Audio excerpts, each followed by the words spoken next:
Target ng Office of the City Agriculture ng lungsod ng Kawayan ang mas marami pang benepisyo para sa mga magsasaka mula taong 2026 hanggang 2027. Sa panayam ng Bombo Radyo Kawayan kay City Agriculturist Engineer Ricardo Alonso, patuloy ang pamahalaang lungsod sa pagbibigay ng suporta sa sektor ng agrikultura.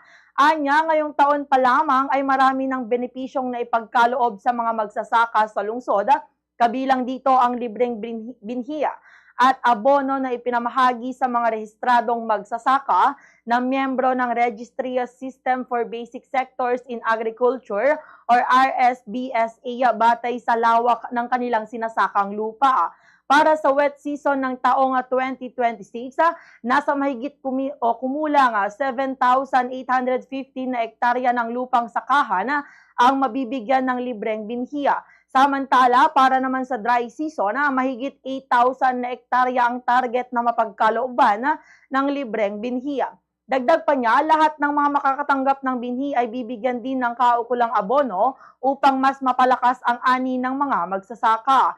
Inaasahang bahagyang tataas ang alokasyon para sa dry season sa susunod na taon bilang bahagi ng patuloy na pagpapalakas ng produksyon sa agrikultura. Bukod dito, may inaasahan pang karagdagang benepisyo ang mga magsasaka mula sa tanggapan ng City Agriculture. Kabilang na ang pagbibigay ng agricultural medicines para sa proteksyon at pangangalaga ng mga pananima. Ganito ang bahagi ng pahayag ni City Agriculturist Engineer Ricardo Alonso. Para sa next year ng wet season at saka dry season.